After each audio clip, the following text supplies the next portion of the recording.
¿Es el aborto una decisión personal o una cuestión moral? ¿Perdonará Dios a quienes se hayan hecho un aborto? ¿Qué dice la Biblia con respecto a esto? Bienvenido, mi querido oyente.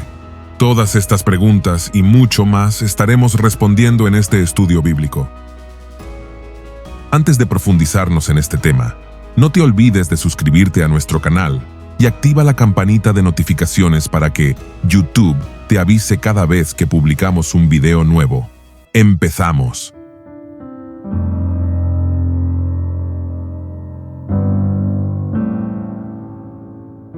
Todos los años se realizan más de 50 millones de abortos, una cifra que supera la población de muchos países.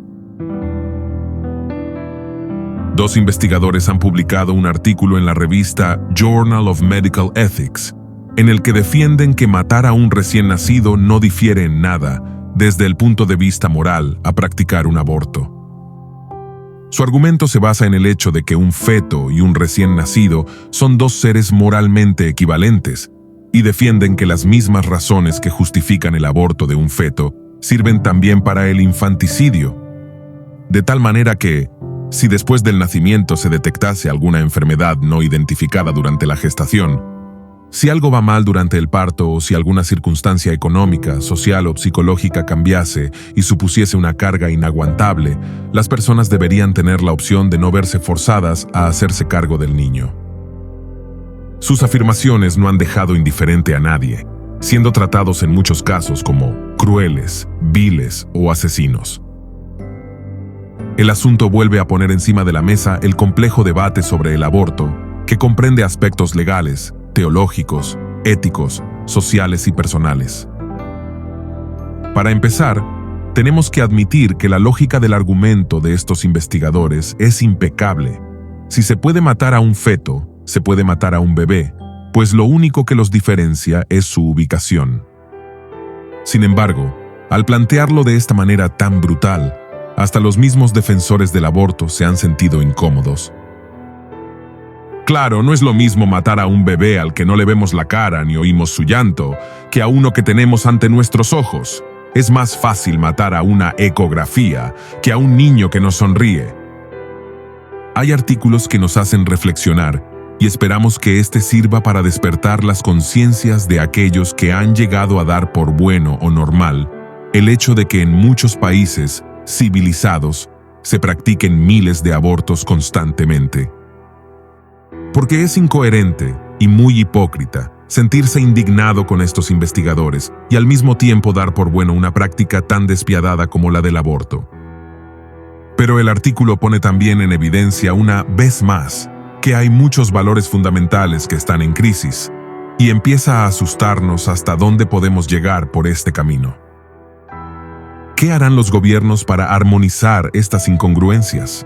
¿Se mostrarán más restrictivos con el aborto o, por el contrario, ampliarán la legislación para incluir también a los recién nacidos?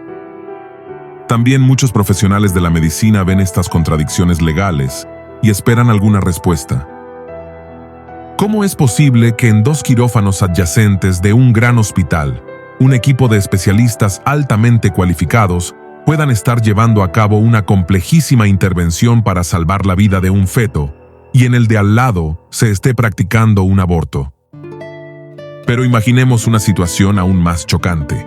Supongamos que el aborto realizado por razones estrictamente médicas, que en algunas legislaciones se puede practicar en cualquier fase del embarazo, no se llega a realizar con éxito y el feto nace vivo. Inmediatamente, este bebé que probablemente se encuentra en situación crítica será llevado al quirófano de al lado para intentar salvar su vida. De repente, ha pasado de estar completamente desprotegido y bajo sentencia de muerte a gozar de todos los derechos de la ley. ¿Cómo es posible que un sistema médico, un corpus legal y una sociedad contemple y apruebe procedimientos mutuamente contradictorios? Pareciera que ambos quirófanos funcionaran bajo concepciones éticas mutuamente contradictorias.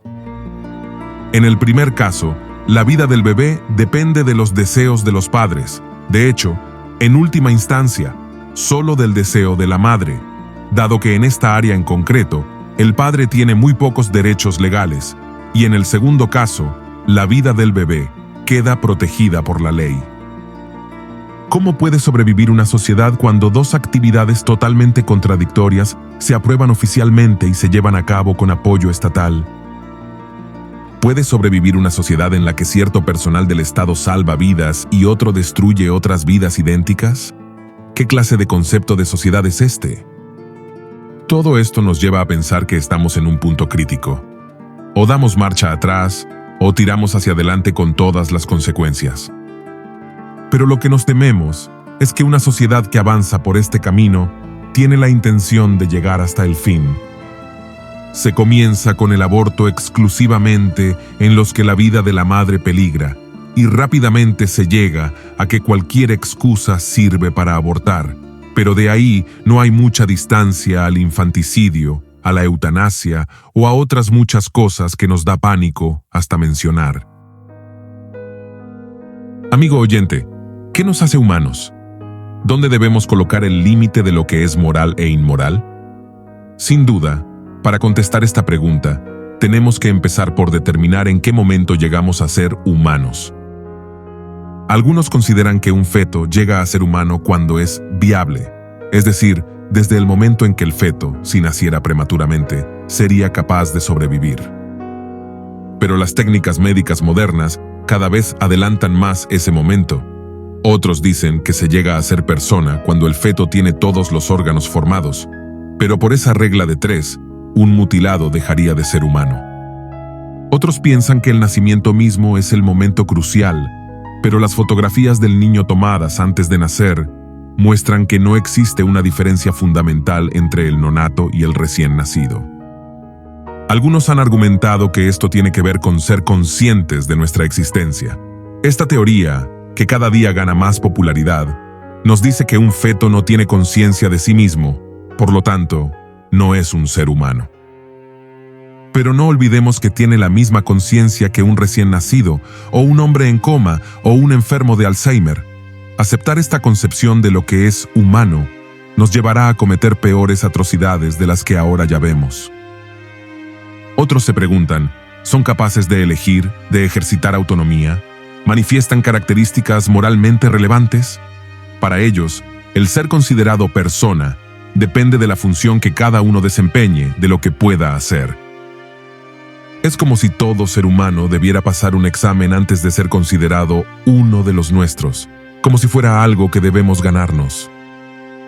Además, no solo sirve para determinar quién es humano, sino que también establece diferencias entre los seres humanos en base a su función e independencia dentro de la sociedad.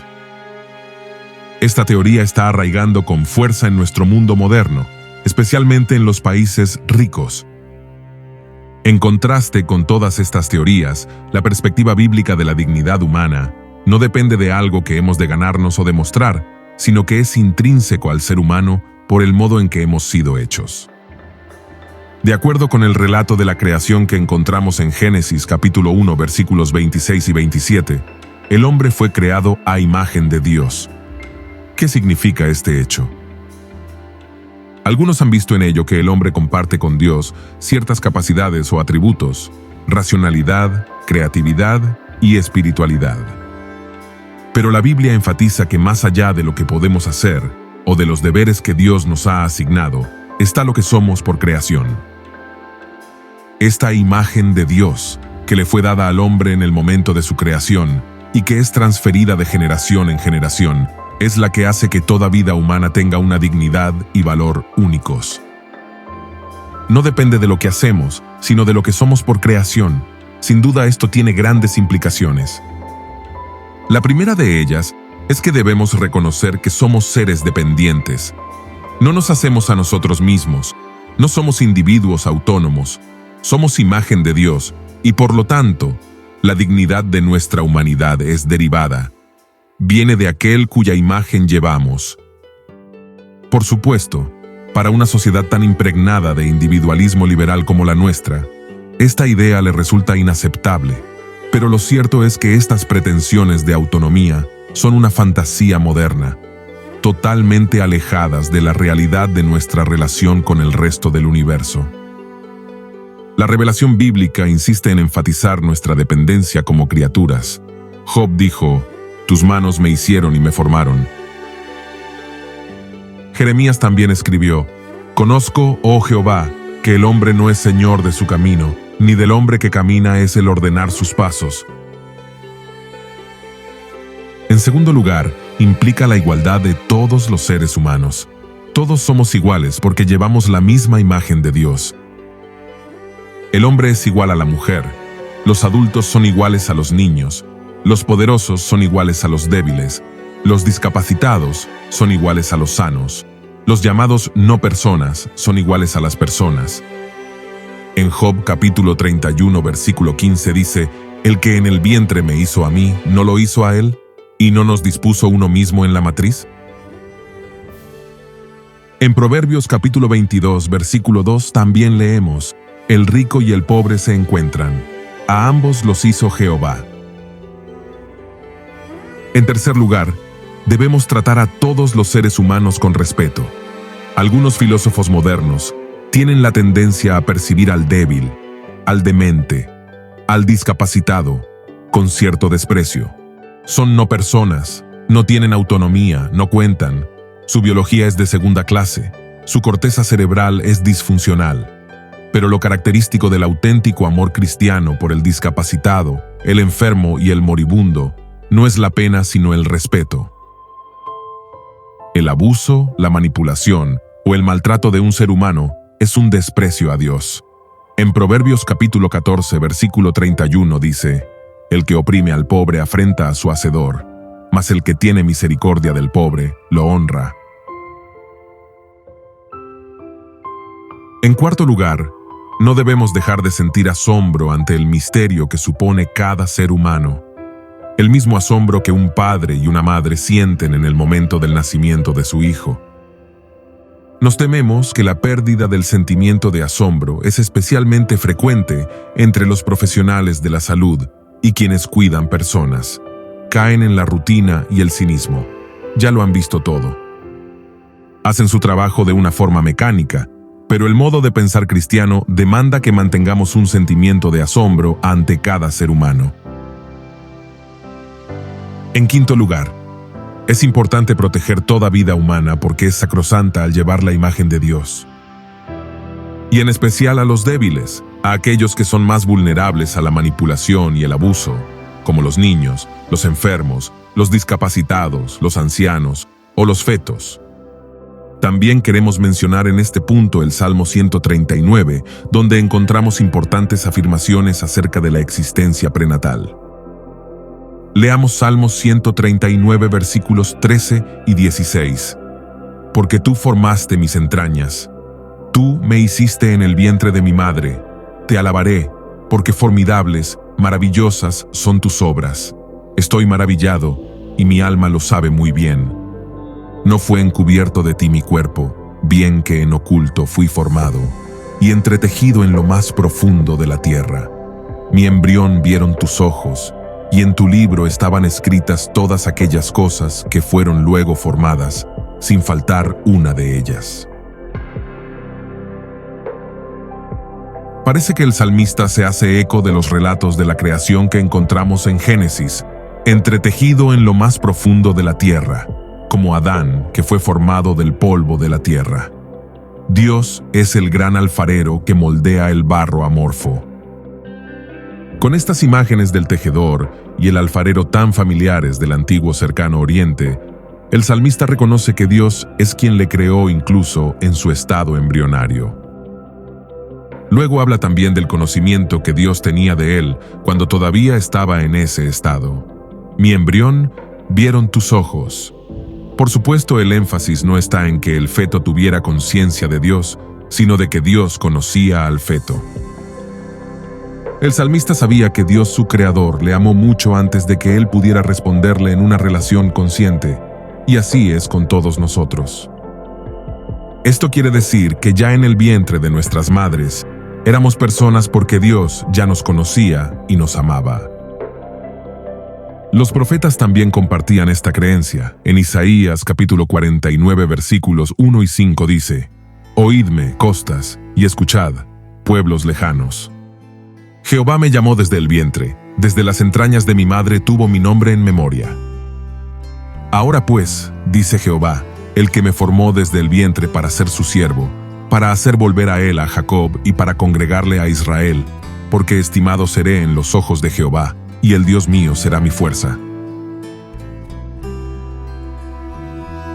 En Jeremías capítulo 1 versículos 4 y 5 también leemos: Vino pues palabra de Jehová a mí, diciendo: Antes que te formase en el vientre te conocí, y antes que nacieses te santifiqué, te di por profeta a las naciones.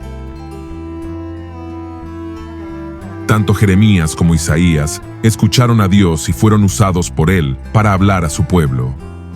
En una relación profunda y duradera con Dios, ambos permanecieron convencidos de que fueron designados desde el vientre materno para completar la obra del reino. Ambos profetas escribieron como si, desde la perspectiva de Dios, no hubiera una separación entre la vida del feto y la de un bebé. Dios ve la vida desde el momento de la concepción. La idea bíblica de que Dios puede formar una relación personal con sus elegidos desde el vientre es otra evidencia de que el feto posee una personalidad completa.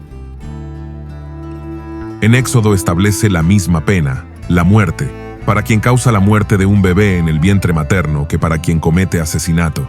Leamos Éxodo capítulo 21, versículos 22 y 25. Si algunos riñeren e hirieren a mujer embarazada, y ésta abortare pero sin haber muerte, serán penados conforme a lo que les impusiere el marido de la mujer, y juzgaren los jueces. Mas si hubiere muerte, entonces pagarás vida por vida, ojo por ojo, diente por diente, mano por mano, pie por pie, quemadura por quemadura, herida por herida, golpe por golpe. Esta ley y su castigo indican claramente que Dios considera que un bebé en el vientre materno es tan ser humano como un adulto. Para el cristiano, el aborto no es un tema de derecho de la mujer a elegir tener un bebé. El bebé ya está presente y vivo. El aborto es un asunto de vida o muerte de un ser humano creado a imagen de Dios. ¿Qué dice la Biblia sobre el aborto? En pocas palabras, el aborto es un asesinato. Es matar a un ser humano creado a imagen de Dios. Un argumento común contra la postura cristiana sobre el aborto es: ¿qué pasa con los casos de violación o incesto? Por muy difícil que sea quedarse embarazada como resultado de una violación o un incesto, ¿acaso la solución es asesinar a un bebé? Dos males no significan un bien. Matar intencionadamente al feto no es la solución. Además, hay que tener en cuenta que abortar es una experiencia traumática. No tiene sentido añadir un trauma adicional a la mujer. Por otra parte, el aborto puede ser un medio para que los violadores encubran sus crímenes. Por ejemplo, si una menor es víctima de abusos y se queda embarazada y luego la llevan a abortar, los abusos podrían continuar sin penalización. El aborto nunca borrará el dolor de la violación o el incesto, pero sí puede agravarlo. Un niño concebido como consecuencia de una violación o incesto es un ser creado a imagen y semejanza de Dios, como cualquier otro ser humano. La vida de ese niño debe protegerse tanto como la de cualquier otro ser humano. Las circunstancias de la concepción nunca determinan el valor de una persona o su futuro. El bebé en esta situación es completamente inocente y no se le debe castigar por el acto malvado de su padre. Dependiendo de la situación, la madre podría optar por criar al niño. Si aún no cuenta con el apoyo de una comunidad, hay muchas organizaciones e iglesias locales dispuestas a acompañarla, o bien puede dar al niño en adopción. Hay muchas familias, en algunos casos sin posibilidades de tener hijos, dispuestas a acoger y amar a un niño sin importar su procedencia, y esto es mucho mejor antes de ese terrible crimen del aborto. También es importante tener en cuenta que los abortos por violación o incesto representan un porcentaje muy pequeño del total de abortos. Solo el 1% de los abortos se pueden atribuir a casos de violación o incesto. Otro argumento que con frecuencia se utiliza en contra de la postura cristiana sobre el aborto es: ¿qué pasa cuando la vida de la madre está en peligro? Sinceramente, Esta es la pregunta más difícil de responder en el tema del aborto. En primer lugar, hay que recordar que tal situación es extremadamente inusual. El doctor Landrum Shettles, pionero en el campo de la fecundación in vitro, escribió: menos del 1% de todos los abortos se realizan para salvar la vida de la madre. Al doctor Irving Kushner, profesor de obstetricia de la Facultad de Medicina de la Universidad de California de Los Ángeles, cuando testificó ante el Senado de Estados Unidos, le preguntaron con qué frecuencia son necesarios los abortos para salvar la vida de la madre o para preservar su salud física.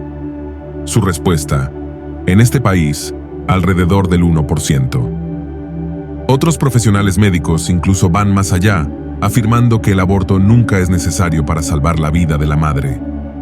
Más de 1000 ginecólogos obstetras y expertos en salud materna firmaron una declaración en 2012 en la que declaraban, en parte: como profesionales e investigadores experimentados en obstetricia y ginecología, afirmamos que el aborto directo, la destrucción intencionada del feto, no es médicamente necesario para salvar la vida de una mujer. En segundo lugar, recordemos que Dios es un Dios de milagros. Él puede preservar la vida de una madre y su hijo, a pesar de todas las probabilidades médicas que estén en contra. En tercer lugar, incluso en el bajo porcentaje de abortos realizados para salvar la vida de la madre, la mayoría de esos abortos pueden evitarse mediante un parto inducido temprano del bebé o una cesárea. Es sumamente raro que haya que abortar expresamente a un bebé para salvar la vida de la madre. En última instancia, si la vida de la madre está realmente en peligro, la decisión solo puede tomarla la mujer, su médico, muchas veces el padre del niño, y Dios. Cualquier mujer que se enfrente a esta situación tan difícil debe pedir sabiduría a Dios sobre lo que Él quiere que haga. La inmensa mayoría de los abortos que se practican hoy en día son de mujeres que simplemente no quieren tener el bebé. Como se ha mencionado anteriormente, solo el 2% de los abortos se producen por violación, incesto o porque la vida de la madre corre peligro. Incluso en este 2% de casos más difíciles, el aborto nunca debería ser la primera opción. Vale la pena hacer todo lo posible por preservar la vida de un ser humano en el vientre materno. Los cristianos debemos mostrar una compasión radical hacia todas las mujeres que experimentan temor debido a un embarazo no planeado. Sin embargo, nuestra compasión debe mostrarse de una forma diferente a la del mundo. La compasión del mundo animará a las mujeres a optar por el aborto de tal forma que ellas puedan seguir sus sueños y ser exitosas. La compasión de Cristo crea lazos entre mujeres y las ayuda a creer que serán madres increíbles. Más importante aún, las equipa con recursos para continuar persiguiendo sus sueños, incluso si tienen un bebé.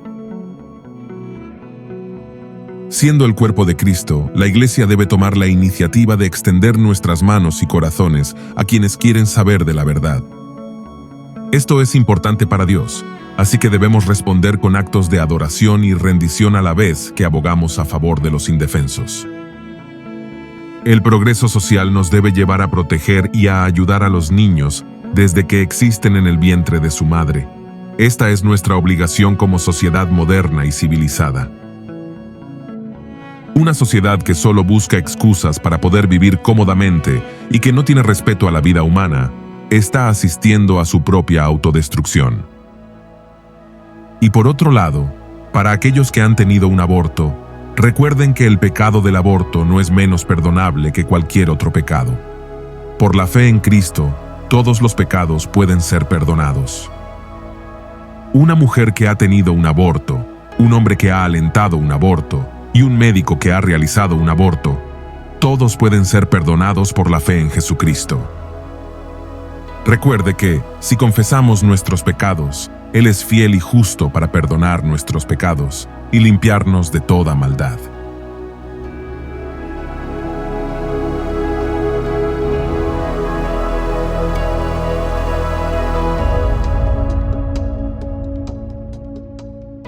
Y así llegamos al final de este video. Gracias por ser parte de nuestro canal. Dios te bendiga grandemente. Y conmigo será. Hasta un próximo video.